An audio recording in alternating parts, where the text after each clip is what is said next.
当我听完董宇辉讲述的这段故事，终于明白了他为什么没有自立门户，而是选择回到新东方。众所周知，董宇辉出生在陕西一个农村家庭，姐姐为了能够让他读初中，选择了辍学。董宇辉上大学时，为了挣点生活费，会兼职给老外当导游逛西安。有次去机场接外国游客，遇到黑车司机在路上一次次涨价，从谈好的150一直涨到了400。在晚上12点多的高速上，董宇辉不得不答应这个价格。等到终于把外国友人接到大雁塔附近的酒店时，董宇辉的钱已经不够打车回学校了，他只好选择走回去。当他到达宿舍楼下时，门已经无法进入。那一刻，董宇辉萌生过一丝抱怨的情绪，但又马上暗示自己，如果把这一夜熬过去，那真牛。于是他从书包里拿出早上买的一鸡饼的面包和酸奶补充体力。一些面包碎掉在了地上，还引来了学校的猫。董宇辉与猫分享完那些食物，又往市区走去，继续第二天的兼职。等到达目的地时，天都亮了。后来有人问他，那一夜是否感到孤独与漫长？他说恰恰相反，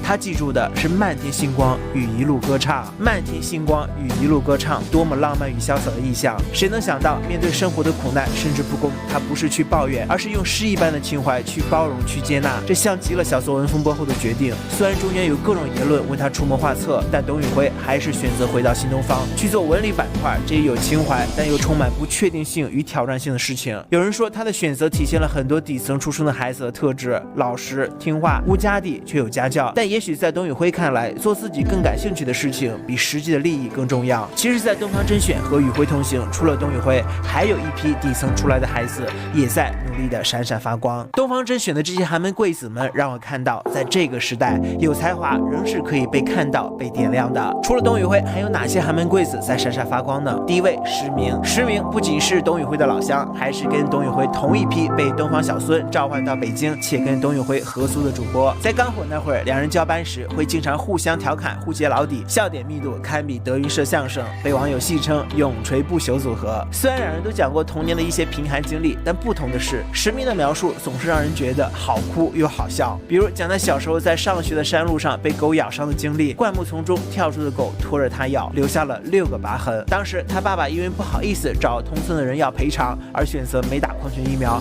只是在医院花1.5块做了简单的消毒处理。回来后，奶奶还用上了各种偏方，先是收集童子尿擦拭，然后又用狗毛烧成灰涂抹，最后伤口发炎。这本来是一个悲伤的故事，但市民话锋一转，说总觉得自己哪天会狂犬病发作而离开大家。现在的直播是播一次少一次，大家就别嫌弃他吃面变胖了，让人刚产生的同情泪又收了回去。另一位从农村长大的主播顿顿，与董宇辉的悲天悯人相比，则是另一个极端，呈现出的是一个快快乐乐、无忧无虑的大男孩形象，爱运动、爱健身，也会穿搭、会护肤，在美的生活好，带着大家一起做精致丽人。还曾因为力挺被攻击长相的晕晕小姐姐，被龙飞律师盛赞，如果生活中遇到这样的男人，一定要把握住。第三位家境贫寒的主播则是鹏鹏，他更像大多数农村读书努力的孩子，有收入后首先想到的就是帮衬家里。有一次向肖战的他是村里的第一个大学生，而且上的是上海交大。在东方甄选工作后，别的主播都是出国游玩，而他则是忙着还助学贷款，给父母买车，还因此上了人民日报。现在他还主动请缨加入了宇辉同行团队。当然，除了寒门贵子，新东方这些优秀的主播们也有富二代，他们体现的更多的是另一个阶层，见多识广与拥有更多选择性的人生。当我了解了东方甄选这些富二代的背景，也就不难理解天权为什么会在直播间失控。东方甄选有以董宇辉为代表的寒门贵子，也有一批见多识广、积极自信的富二代们。在直播间，无论是初级农产品，还是高端的酒水或珠宝首饰，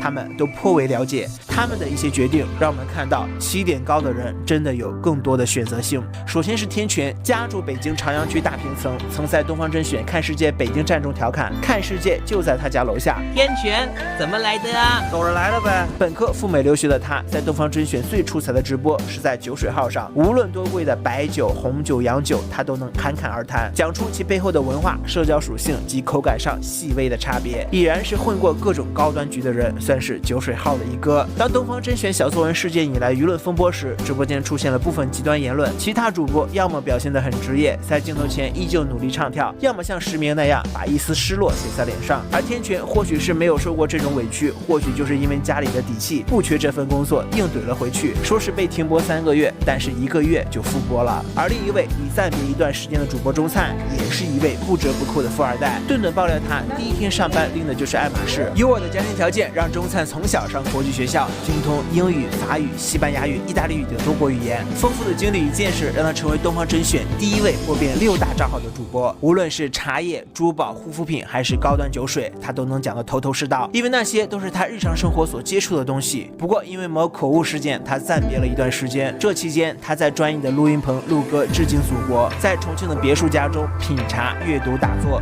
整个人消瘦但也精神了很多。钟灿说，他还要继续系统的学习、旅行，与大家分享美好的事物。这一切如果没有好的经济基础，普通家庭的孩子很难有这种蜕变与松弛。而第3位富二代主播甜甜的选择更是让人意想不到。他在东方甄选还没火的时候加入，在东方甄选开始平稳发展后，又选择离职赴美读研。本科就在美国读书的他，一切适应的那么快，5月份才到美国，短短几个月就已经经历了读研、结婚、怀孕几件大事，一切来得那么快，又那么的轻松。当董宇辉陷入小作文风波时，他还留言，如果在国内一定陪他喝过期饮料。可见平时也是潇洒小姐一枚啊。这些富二代们都有很好的学历背景，但与东方甄选其他主播不同的是，他们可以选择不做主播，可以慢下来，然后依然活得潇洒精彩。这大概就是赢在起跑线上的意义吧。